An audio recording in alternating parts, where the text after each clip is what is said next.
après ça, je veux laisser place au témoignage. J'aimerais ça que les gens puissent venir parler et témoigner de ce que Dieu fait pour votre vie. J'aimerais que vous laissiez du temps à la fin pour partager et témoigner de la grâce de Dieu. Amen. Est-ce que c'est bien? Amen.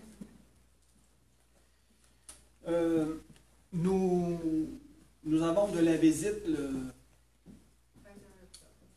21 octobre. Le 21 octobre, on a de la visite du pasteur et apôtre Jean-Pierre Leroux de l'Église Le Chemin et du réseau Odos.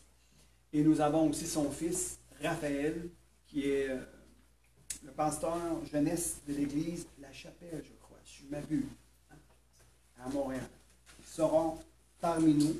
Nous allons faire un repas soupe. Et puis, c'est contribution volontaire. La contribution volontaire sera pour leur offrir une offrande d'amour à la famille Leroux. Amen. Et juste avant d'aller plus loin, j'ai fait le 12 novembre l'année passée, on a fait...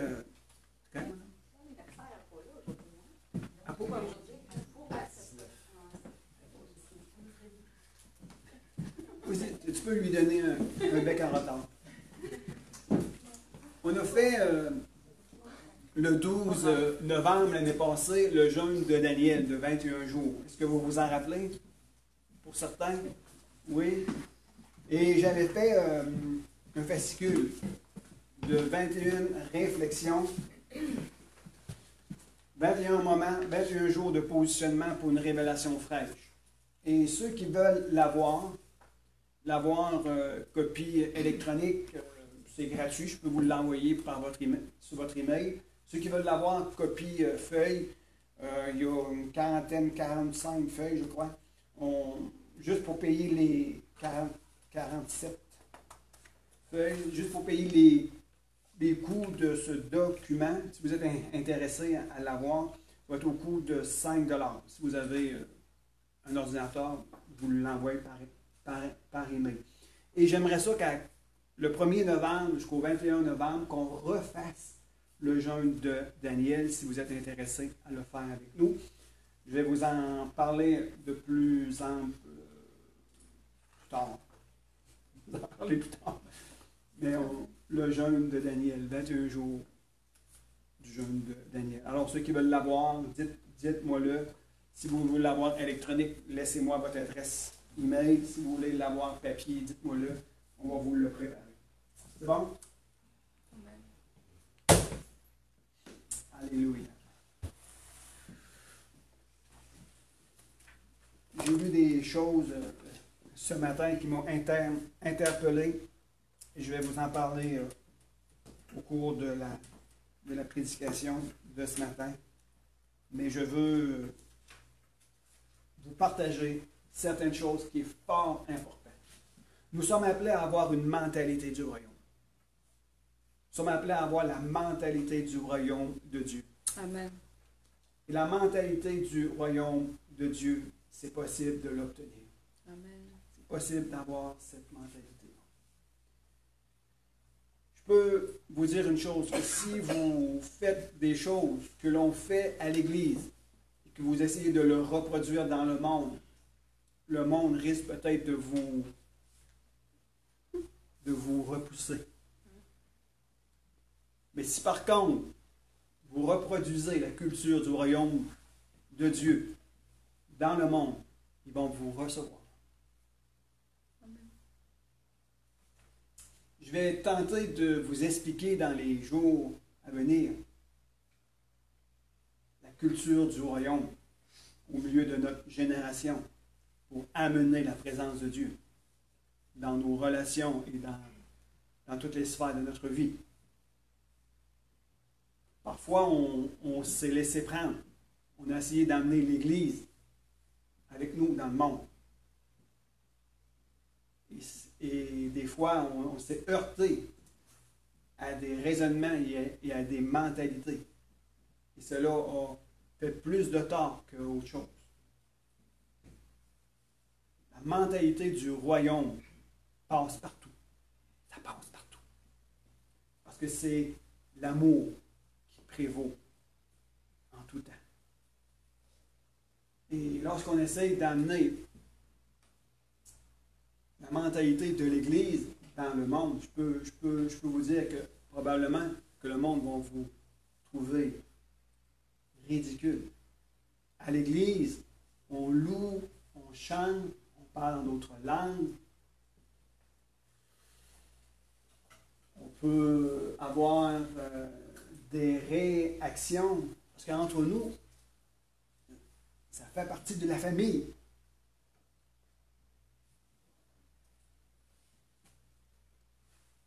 La mentalité du royaume, c'est un passe-partout.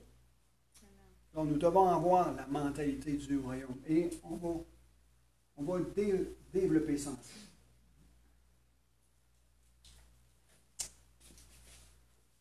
Peut-être que vous avez des points d'interrogation. Qu'est-ce que je veux parler par rapport à la mentalité du royaume versus à la mentalité du christianisme? On va en parler. Mais laissez-moi vous faire une ouverture, une introduction. Et puis on va cheminer ensemble à travers ça.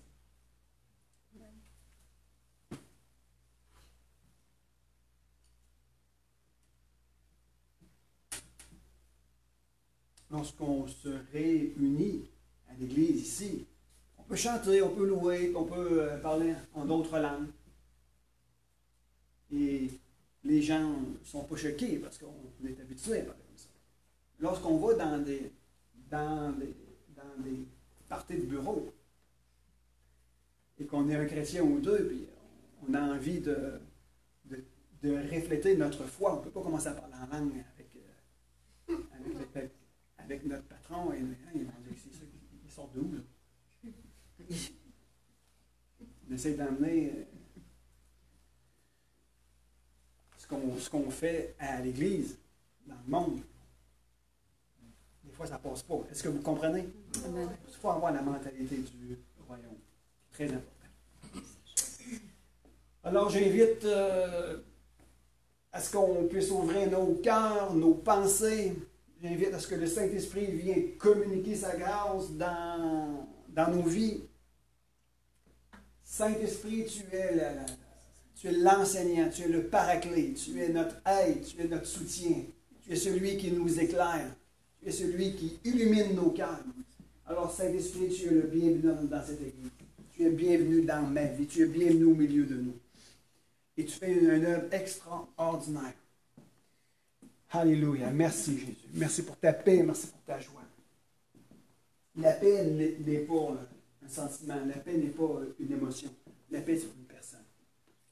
Son nom, c'est Jésus. Amen. Alors, comme introduction à vous amener vers la mentalité du royaume, je veux vous parler sur le ministère du Saint-Esprit. Une esquisse sur le ministère du Saint-Esprit. Il y a un vent qui se lève. Il y a un souffle qui se fait entendre. Et le vent nouveau déborde. Et le vent nouveau déborde. Il y a un vent qui se lève. Il y a une influence qui veut venir s'installer au milieu de nous. Il y a une présence majestueuse qui veut venir dans nos vies. Le souffle de Dieu se lève. Il faut que nos oreilles soient ouvertes pour entendre ce vent qui souffle. Et ce vent va laisser place à un débordement d'un vin nouveau. Il faut préparer l'état de nos cœurs et avoir un renouvellement de notre intelligence, de notre mentalité, à travers l'obéissance de l'appel que Dieu lance dans nos vies.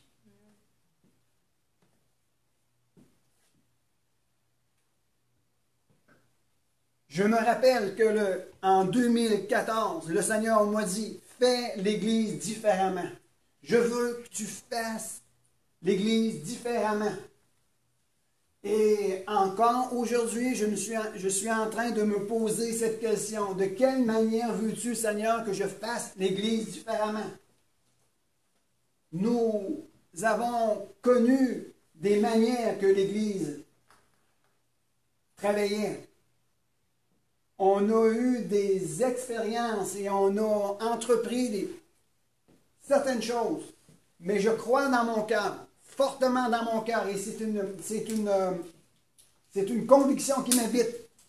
Nous devons faire l'Église d'une manière différente et nouvelle pour aller rejoindre le plus de monde possible. Et même, nous devons faire l'Église différemment afin que vous puissiez, vous, sortir de votre état. Je dois faire l'Église différemment afin que je puisse expérimenter l'expérience du Saint-Esprit nouvellement. Pour faire les choses différemment. Jésus est venu faire la restitution de toutes choses. Il est venu faire la restitution de toutes choses. Et il nous demande à nous, en tant que disciples, d'aller accomplir sa volonté au milieu de notre génération et de ramener la restitution de toutes choses dans la vie de chaque personne, indépendamment s'il croit ou s'il ne croit pas. Laissez-moi vous parler d'une chose. Lorsque Jésus a appelé les disciples à le suivre, les disciples ne connaissaient pas Jésus. Les disciples n'avaient vu absolument rien faire. Les disciples n'avaient pas vu aucun miracle, ni rien. Mais ils ont simplement obéi à un homme qui lui a dit, viens et suis-moi. Rappelez-vous, juste pour vous expliquer ce que je suis en train de vous dire. Les disciples ont commencé à suivre Jésus, mais ils ne le connaissaient pas. Mais ils l'ont suivi. Et Jésus était en train de faire quelque chose dans leur vie, sans vraiment s'en rendre compte. Jésus était en train de rétablir leur vie. Et les disciples l'ont suivi sans vraiment savoir. Mais qui est cet homme? Rappelez-vous, une histoire entre autres, sur la mer, dans la barque, avec un vent violent. Et Jésus a dit, silence à la tempête. Les disciples se sont regardés et disent, mais qui est-il cet homme? C'est qui lui? Les éléments naturels lui obéissent. Qui est-il? Il ne connaissait pas, il ne l'avait. Il était en train d'expérimenter la connaissance de cet homme. Mais au préalable, ils ont simplement commencé à le suivre. Alors, ce que je suis en train de vous dire ici, nous devons avoir un changement de mentalité. Même si les gens ne connaissent pas encore Jésus, on peut faire quelque chose pour eux. On peut commencer à amener une restitution dans leur vie. On peut travailler à rétablir leur vie. L'idée n'est pas, premièrement, qu'ils reçoivent Jésus-Christ comme leur Seigneur et Sauveur. L'idée, c'est qu'ils puissent commencer à recevoir quelque chose pour leur propre vie et reconnaître que Dieu est bon. Car c'est par la bonté de Dieu que nous sommes amenés à la repentance. Mais qu'est-ce que nous voulons faire, nous, en tant qu'Église? On veut que les gens acceptent Jésus. Après ça, tu vas voir comment il est bon. Non, amenons la bonté de Dieu dans leur vie. Et ils vont s'amener à se repentir, à reconnaître qu'ils ont besoin de Dieu.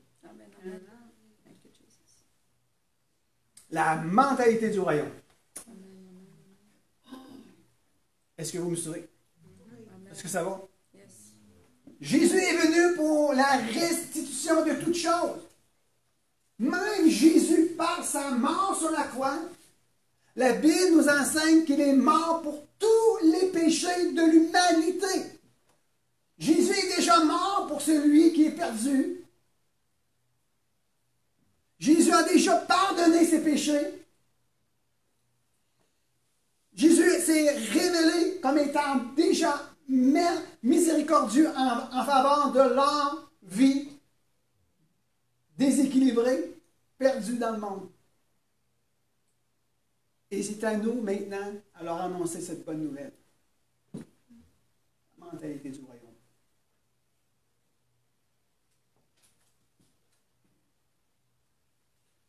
Même si les gens sont cruels, même si les gens vous rejettent, même si les gens ne vous apprécient pas, même si les gens ne veulent rien savoir, manifestez leur amour. Manifestez votre amour envers eux. Amen. Soyez bons envers eux. Amen.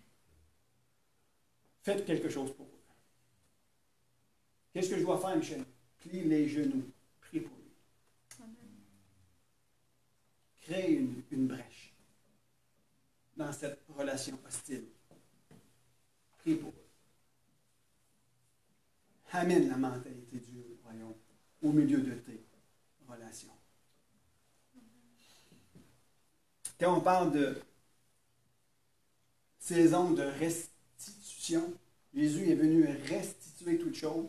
C'est que Jésus est venu retrouver ce qui était perdu. Et nous devons retrouver ce qui nous a été volé, notre héritage spirituel.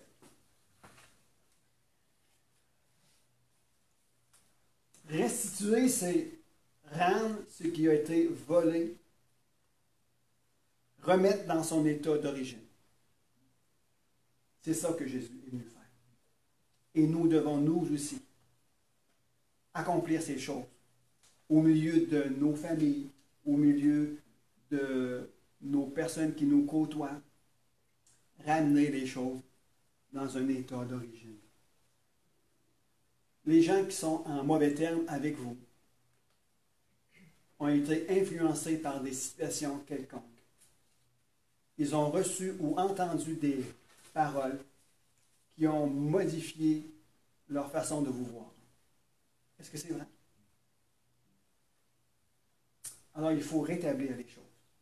Je me rappelle un jour, Dieu a mis dans mon cœur, rétablir les erreurs du passé. Rétablir les erreurs. Corrige les erreurs du passé. Nous sommes appelés à restituer la paix au milieu de nous. Ramener la miséricorde au milieu de nos relations. Ne pas s'éloigner de ceux qui ont des mauvais regards à notre endroit. Mais trouver un moyen pour les bénir. Trouver un moyen pour corriger les choses. Si la paix ne dépend que de toi, reste en paix. Amène la grâce de Dieu au milieu de tous les endroits où tu te trouves.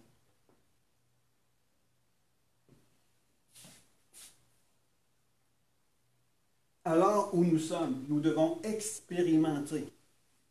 Alors où nous sommes, nous devons faire l'expérience du Saint-Esprit. Non pas seulement rempli pour une fois, mais rempli encore de plusieurs manières et être continuellement rempli de sa présence. L'histoire de l'Église nous rapporte ceci, que les disciples ont expérimenté la Pentecôte. Est-ce que c'est vrai? Au jour de la Pentecôte, tous furent remplis du Saint-Esprit. Mais l'Église, la première Église, n'a pas simplement expérimenté une seule fois le fait d'être rempli du Saint-Esprit. Ils l'ont expérimenté à maintes reprises. Dans Acte 4, 31, Acte 16, 26, dans le lieu où ils étaient, ils se sont mis à prier et les fondements se sont mis à être ébranlés. Ils ont même crié, « Seigneur, sois avec nous! » Et le lieu s'est mis à trembler. Tous furent remplis du Saint-Esprit. Expérimenter la Pentecôte n'est pas une expérience ou une bénédiction, mais c'est un commandement de le vivre chaque jour. Amen. Paul a dit, soyez remplis du Saint-Esprit. Ne soyez pas enivrés de vin, mais soyez remplis du Saint-Esprit. C'est un commandement. Nous avons la responsabilité en tant que chrétiens d'être remplis chaque jour de sa présence. La présence du Saint-Esprit sur ma vie, dans mes pensées, dans mon cœur. C'est un commandement et cela ne dépend que de vous. Ça ne dépend que de moi. Parce que lui, c'est oui et amen. Le fait d'avoir reçu ce qu'on va appeler le baptême du Saint-Esprit, être rempli de sa présence, n'est pas une expérience en soi, mais doit être une continuité totale. Si nous voulons amener la mentalité du royaume et aller rejoindre les gens où ils sont, nous devons être remplis de sa présence continuelle. C'est un commandement de Paul. Et les disciples l'ont expérimenté à plusieurs reprises. Être rempli du Saint-Esprit, expérimenter sa présence. Soyez débordants de joie. Soyez enivrés de l'amour du Père.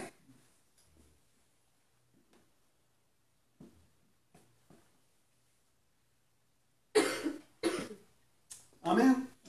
Je vais vous lire une note ici. Ça dit, la parole de Dieu nous demande ici d'être remplis de l'Esprit.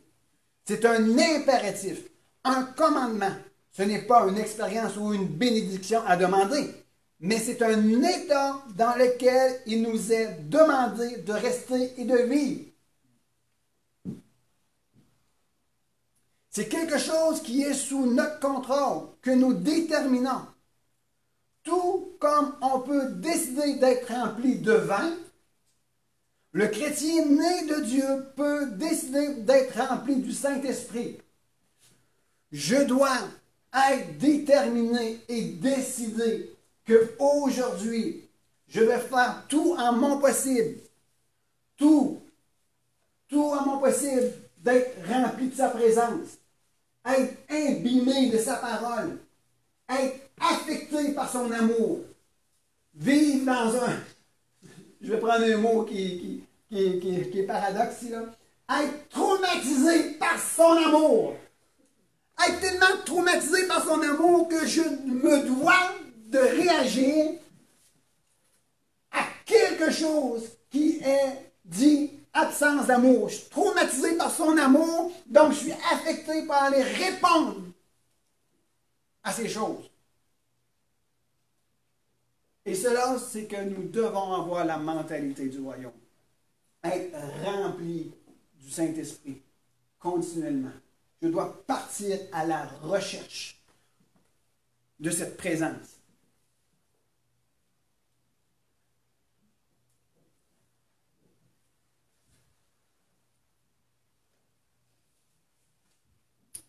Est-ce que ça va? Amen.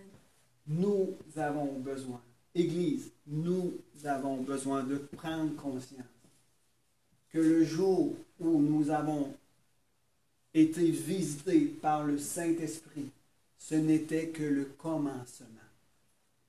Ce n'était pas une fin en soi, mais c'était le début d'une grande aventure amoureuse avec le Seigneur des Seigneurs. Et que nous devons désirer sa présence plus que toute autre chose. Saint-Esprit, viens. Viens. Viens nous saisir. Viens nous saisir. Saint-Esprit, viens nous saisir. Nous t'appartenons. Jésus a payé le prix, un prix fort pour nous racheter. Il nous a rachetés au prix de sa vie. Nous lui appartenons. Nous t'appartenons. Saint-Esprit, viens ranimer la flamme. Viens ranimer la flamme. Sois un torrent dans mon cœur. Sois comme un océan. Envahis-moi de ta présence. Envahis-nous de ta présence, Seigneur. Et je posais la question au Seigneur. Je dis, Seigneur, pardonne-moi, Seigneur Jésus. tellement de difficultés, Seigneur, à rester dans ta présence. Tellement de difficultés, je ne sais pas par où commencer. Il dit, commence à avoir une relation avec moi. Parle-moi. Écoute-moi. Recherche ma présence. Prends du temps à part. Exerce ta foi. Crois que je suis avec toi. Crois que tu es loin de ma présence. Crois que j'ai déversé en toi ma présence. Je suis avec toi. Je ne t'abandonne pas. Nous devons croire ces choses. Nous devons croire ce que la parole de Dieu enseigne. Jésus vous a choisi. Il vous a béni. Il a déjà expérimenté. Il a déjà prouvé son amour envers vous. Vous connaissez en partie la personne de Jésus-Christ par le Saint-Esprit qui est venu éclairer vos cœurs. Est-ce que c'est vrai? Amen. Continuons. Continuons. La clé. La clé d'une vie chrétienne réussie, elle va passer par la qualité de notre relation d'intimité avec Jésus. La qualité de notre intimité avec Jésus. Il y avait un homme du nom de Josué qui avait été depuis quasiment 40 ans sous la tutelle d'un grand homme de Dieu, sous la tutelle d'un leader incontesté, Moïse. Un jour, Moïse est mort. Et Josué s'est retrouvé, à vrai dire, seul. Il ne pouvait plus dépendre de sa relation avec son mentor. Mais c'était son temps, c'était son tour. Il devait, lui, être audacieux, courageux. Une des choses qui fait ressortir la valeur de qui vous êtes, une des choses qui fait exploser ce pour laquelle vous êtes appelé à être, la clé qui fait exploser ce que vous êtes appelé à être, c'est de l'audace. Amen. C'est prendre des risques. Amen. C'est de sauter et de oser expérimenter ce que vous croyez. Est-ce que vous comprenez? Amen. Une des choses qui garde captif le croyant, l'enfant de Dieu, la fille, le fils de Dieu, c'est la crainte et la peur qui nous paralysent. La crainte et la peur nous paralysent à un tel point que nous perdons tous les moyens que Dieu a déjà déversés en nous. Et tellement qu'on perd nos moyens qu'on pense qu'on a perdu la partie. Et on pense tellement qu'on a perdu à cause de la crainte et la peur qui nous envahit. Ça nous paralyse et on pense qu'on a perdu et que nous ne sommes pas qualifiés pour faire ce pour laquelle Dieu nous a sauvés. Mais en réalité, c'est un mensonge.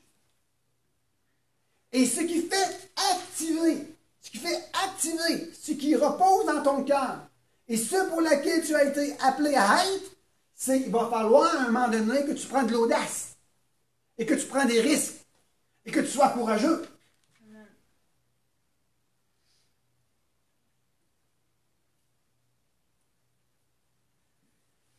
Josué,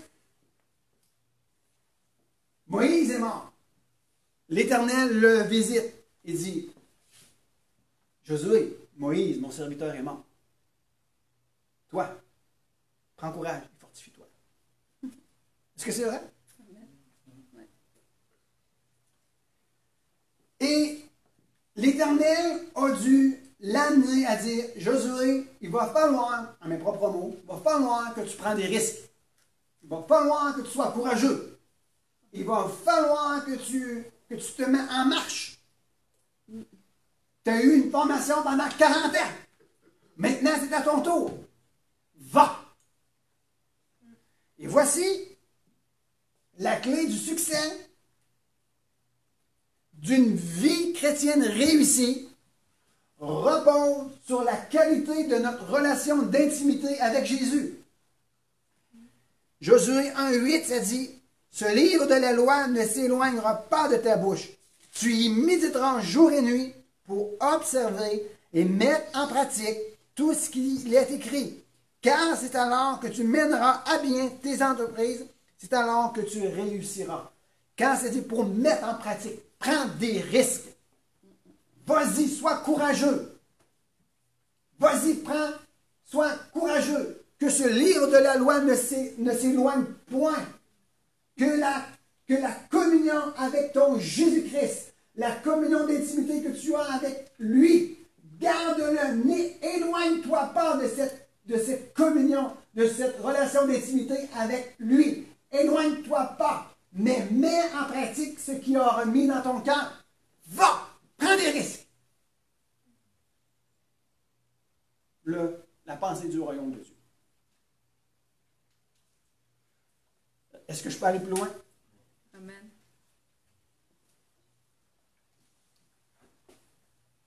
Genèse 1. Je vais lire de 1 à 3. Ici, je rentre dans quelque chose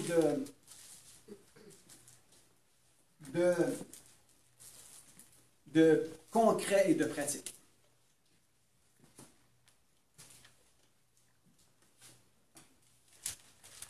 Ça dit, au commencement, Dieu créa les cieux et la terre. La terre était quoi? Informe et vide. Et il y avait des ténèbres au-dessus de l'abîme, c'est ça?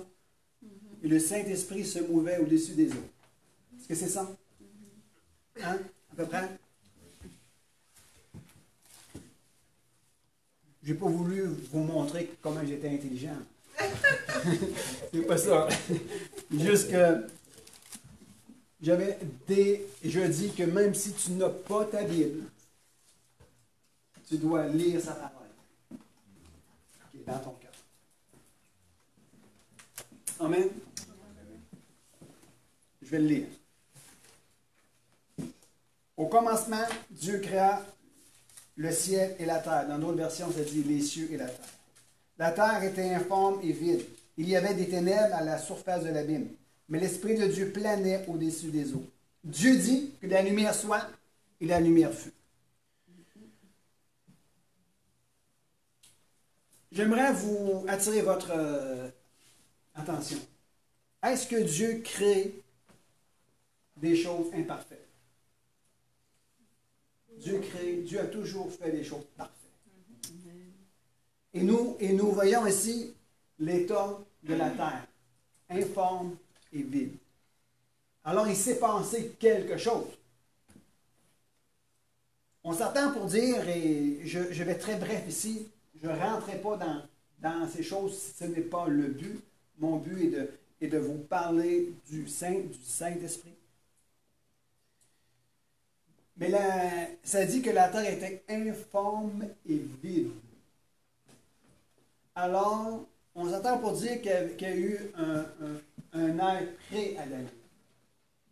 Il y avait une vie avant Adam. Et il y a eu une destruction de la terre. Le Saint-Esprit se mouvait au-dessus des eaux. Le Saint-Esprit planait au-dessus des eaux. Voltigeait, comme un aigle voltige au-dessus de ses petits, pour amener protection et sécurité, et amener ce dont ces petits ont besoin. Le Saint-Esprit voltige. Et je veux amener une pensée en parallèle. le Saint-Esprit planait, se mouvait au-dessus des eaux. Et la terre était quoi? Informe et vide. Le Saint-Esprit est toujours en mouvement. Le Saint-Esprit est en mouvement et plane au-dessus de ce qui est brisé.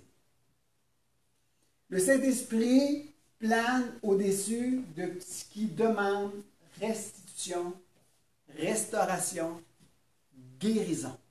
Le Saint-Esprit plane.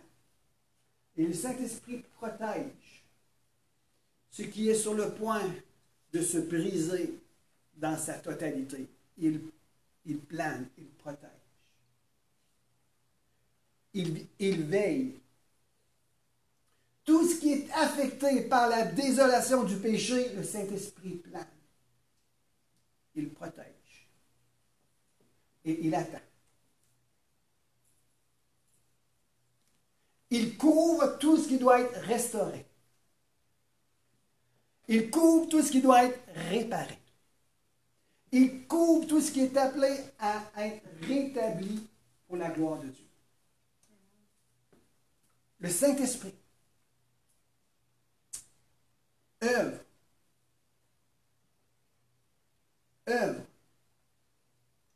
dans toutes les sphères de la création de Dieu pour amener le salut de l'Éternel et d'amener la gloire de Dieu. Le Saint-Esprit se tient au cœur de toute activité pour la gloire de son nom, la gloire de Jésus. Le nom merveilleux de Jésus, il œuvre. Je veux attirer votre attention.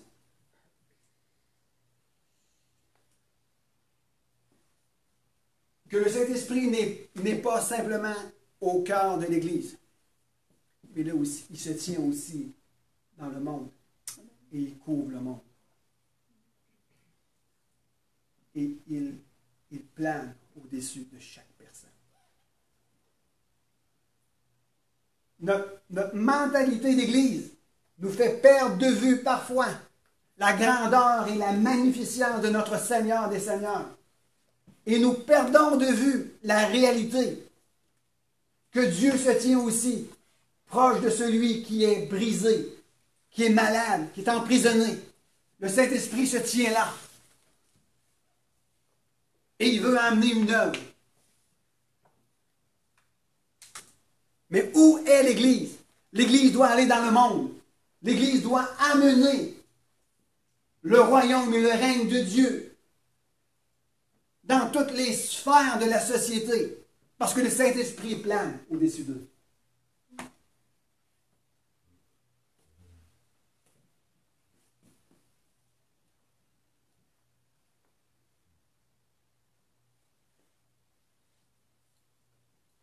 Dans le verset 3, ça dit, Dieu dit que la lumière soit, et la lumière fut. Et Dieu vit que la lumière était bonne. Et Dieu sépara la lumière d'avec les ténèbres. La première chose qui fut manifestée sur la terre informe et vide a été la lumière au milieu des ténèbres.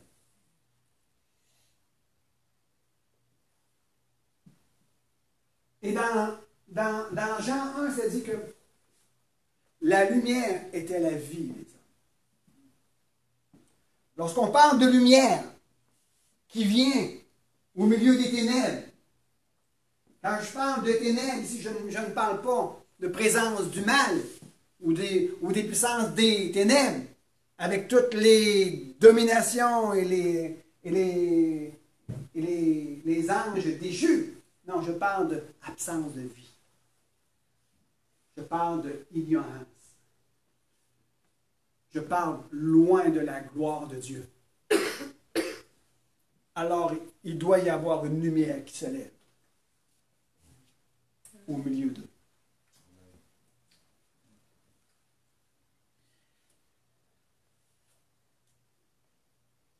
Je vais aller un petit peu plus loin encore. Est-ce que ça va? L'œuvre du Saint-Esprit. Je veux vous parler de l'œuvre du Saint-Esprit en faveur des hommes pour amener un point supplémentaire, que le Saint-Esprit œuvre au-dessus de toute personne qui est brisée, qui vit dans les ténèbres, qui est loin de la grâce de Dieu. Le Saint-Esprit œuvre au-dessus d'eux pour amener la lumière dans leur cœur. Il y a 4 positionnements. J'ai déjà parlé par rapport à ces choses. Il y a 4 positionnements ou 4 niveaux d'intervention que le Saint-Esprit vient pour assister l'homme, la femme. Il y a 4 positionnements, 4 lieux où le Saint-Esprit se tient. Et entre autres, il y a un lieu qu'on appelle le lieu de conviction. Le Saint-Esprit travaille pour l'homme. Le Saint-Esprit travaille pour l'homme. On retrouve cela dans Jean 16, verset 8. Quand Jésus parle à ses disciples, il dit, « Quand il sera venu, en parlant du Saint-Esprit, du Paraclet, de l'Esprit de Christ, du Saint-Esprit, il convaincra le monde de péché et de justice et de jugement. » Qui convainc le monde de péché, de justice et de jugement? Le Saint-Esprit.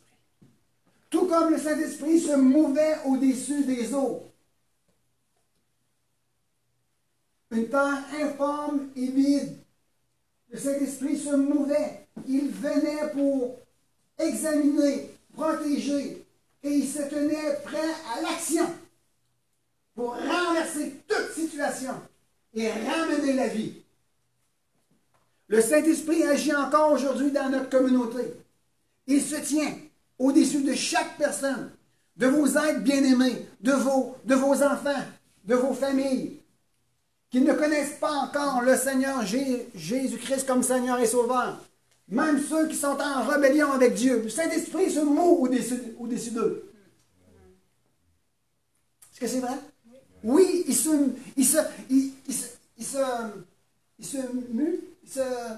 il découvre. Dites-moi une chose. Enlevez le Saint-Esprit et sa protection sur la vie de vos enfants, et je connais un lion rugissant qui vont les dévorer tout rond. Si vos êtres bien-aimés, même s'ils sont loin de Dieu, ne sont pas encore anéantis, c'est parce qu'il y a quelqu'un qui veille sur eux. Même s'ils passent des temps difficiles, même s'ils vivent des choses terribles, ils sont toujours arrachés des liens de la mort. Parce que le Saint-Esprit veille sur eux. Il les couvre, il les protège. Pourquoi? Jusqu'à ce qu'ils reçoivent la lumière. Pour venir faire un renversement dans leur propre vie. Et pourquoi? Parce que Jésus est venu faire la restitution de toutes choses. Jésus est venu par sa mort sur la croix et sa résurrection d'entre les morts. Il est venu restaurer toutes choses. Rétablir l'ordre de toutes choses. Dans la nature, comme dans la vie de tout être humain. Il est venu chercher et sauver ce qui était perdu.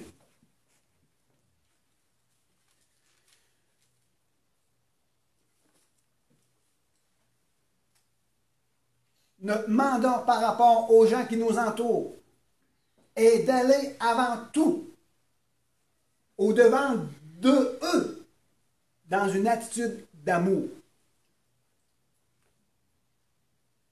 Une relation d'amour à leur endroit. D'amener les gens à s'arrêter pour un instant et à recevoir seulement une parole que le Saint-Esprit mettra en nos cœurs pour eux. Et s'ils peuvent recevoir cette parole dans leur cœur et l'amener avec eux dans leur charme et commencer à réfléchir, Saint-Esprit va commencer à frémir. Le Saint-Esprit va commencer à... Et écoutez-moi ici, quand je dis, le Saint-Esprit va commencer à trembler au-dessus de leur vie. Pour qu'ils puissent prendre conscience que Dieu, si tu existes, fais quelque chose pour moi. Parce qu'il vient faire ébranler leur vie, faire trembler leur vie, pour que la parole qui a été dite puisse commencer à capturer son cœur. Et si leur intelligence se dit, oh Dieu, si tu existes, fais quelque chose pour moi, le Saint-Esprit vient et il commence à rétablir toutes choses dans leur vie. Est-ce que vous voyez l'image? Il faut que nous puissions amener nos relations intérieures et extérieures dans une relation d'amour et être capable de relâcher la parole que Dieu mettra sur nos cœurs en leur faveur. Et s'ils reçoivent cette parole, le Saint-Esprit va partir avec eux, commencer à émouvoir leur vie, jusqu'à ce qu'ils prennent conscience. Hey, je me rappelle qu'on m'a parlé de Jésus. Le Saint-Esprit va amener une conviction sur leur âme. La mentalité du royaume.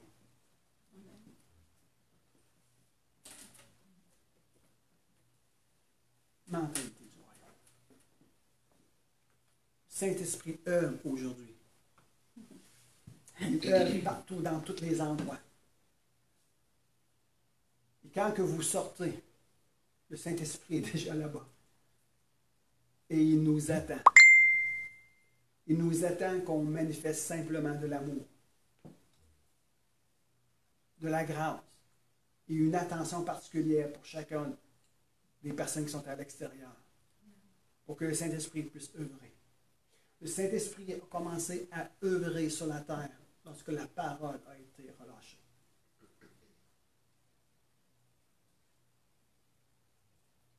La parole est près de toi, dans ton cœur, dans ta bouche. Relâche la parole. Et la présence du Saint-Esprit va agir dans toutes les sphères de votre vie et dans la vie de vos êtres bien-aimés.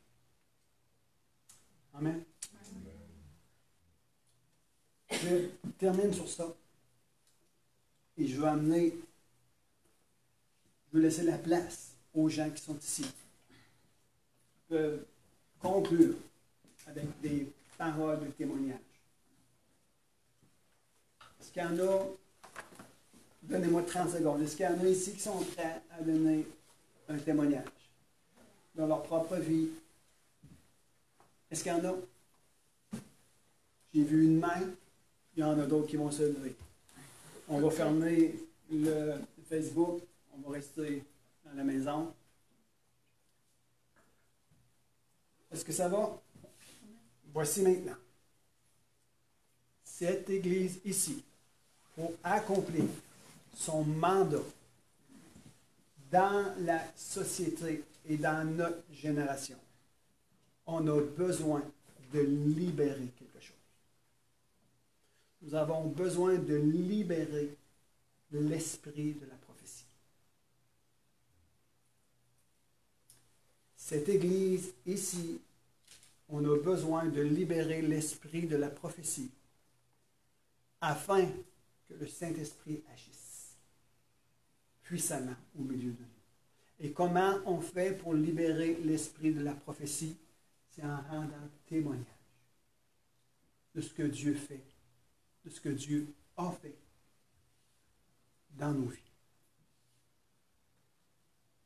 Est-ce que vous me suivez encore? Apocalypse 19, verset 10 nous dit que l'esprit de la prophétie est le témoignage de Jésus-Christ. Combien de personnes ici ont besoin de voir un changement dans leur vie? Écoutez les témoignages. Lorsque Jean-Marc va faire un témoignage, lorsque Catherine va faire un témoignage, lorsque Serna va faire un témoignage, lorsque je vais vous faire un témoignage, ne le prenez pas comme une histoire. Prenez comme quelque chose qui est sur le point d'arriver pour vous aussi. Prenez-le comme quelque chose qui est sur le point d'arriver pour vous aussi. Et vous le verrez s'accomplir pour vous aussi. Est-ce que vous me suivez? C'est ça. Alors, on va commencer à demander aux gens de venir témoigner de ce que Dieu a mis sur leur cœur. Pour ma part, je termine avec cette prière.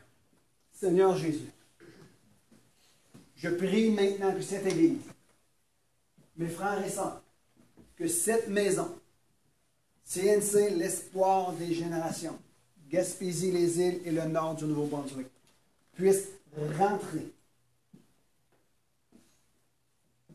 dans un vent nouveau qui se lève sur nous. Et qu'il y ait un changement de notre mentalité versus ceux du dehors et ceux du dedans.